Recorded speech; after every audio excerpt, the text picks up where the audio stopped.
وقاتلوهم حتى لا تكون فتنة ويكون الدين كله لله صدق اللہ العظیم۔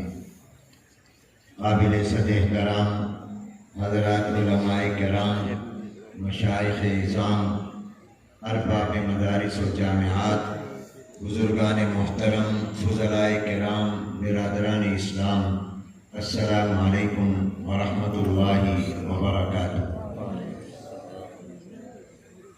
عالم اسلام کی اس مشہور و معروف دینی درسگاہ جامعہ مدنیہ جدید لاہور میں عزیز مکرم مولانا مکاشہ صاحب کے حکم کی تعمیل اور یہاں اس مبارک مجلس کی سعادت کو حاصل کرنے کی غرض سے حاضر ہوا ہوں۔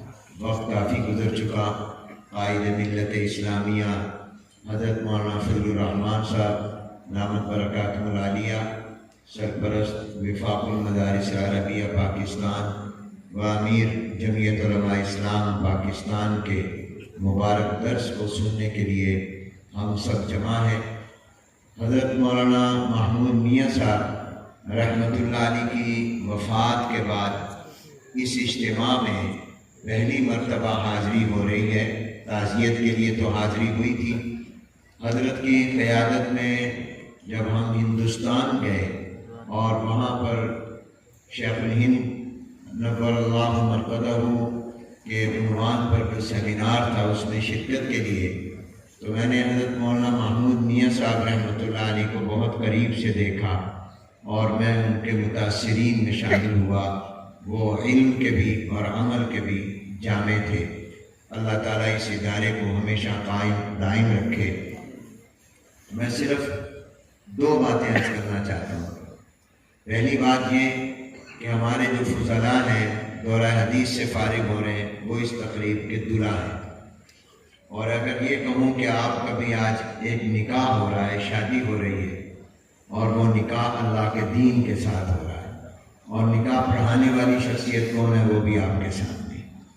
تو اس دین کے حوالے سے آپ نے کس جنون کے ساتھ کام کرنا ہے وہ حوالہ ہے صرف امام الصحابہ، جانشین پیغمبر، خلیفہ بلا فصل، مصدق پیغمبر، مزاج شناس رسول سیدنا صدیق اکبر رضی اللہ تعالیٰ عنہ کا، کہ جب ان سے یہ کہا گیا کہ آپ نے جو منکرین ختم نبوت سے جہاد کا اعلان کیا ہے، مانعین زکوٰۃ سے، مرتدین سے جہاد کا اعلان کیا ہے، اس اعلان کو فی الحال واپس لے لیں۔ حالات کا تقاضا یہ ہے کہ رحمت عالم حضور اکرم صلی اللہ علیہ وسلم کی جدائی کا صدمہ اور غم تازہ ہے، اور ابھی مسلمان صدمے میں ہیں، تو آپ اس جہاد کے اعلان کو واپس لے لیں۔ تو سیدنا صدیق اکبر رضی اللہ عنہ نے جو جواب دیا وہ آب زر سے، سونے کے پانی سے لکھنے کے قابل ہے، اور وہی ہمارے لیے مشعل راہ ہے، وہی میرا اور آپ کا زندگی کا مقصد ہونا چاہیے۔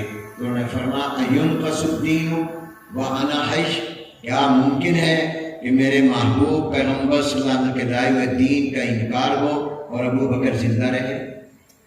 بس یہی میرا اور آپ کی زندگی کا نصب العین ہونا چاہیے، اَيُنْقَصُ الدِّينُ وَأَنَا حَيٌّ۔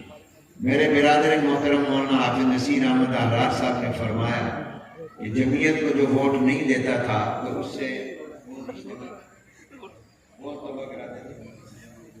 مولانا سید محمود میاں صاحب اس سے توبہ کراتے تھے۔ ظاہر توبہ انفرادی بھی ہوگی، اجتماعی بھی ہوگی۔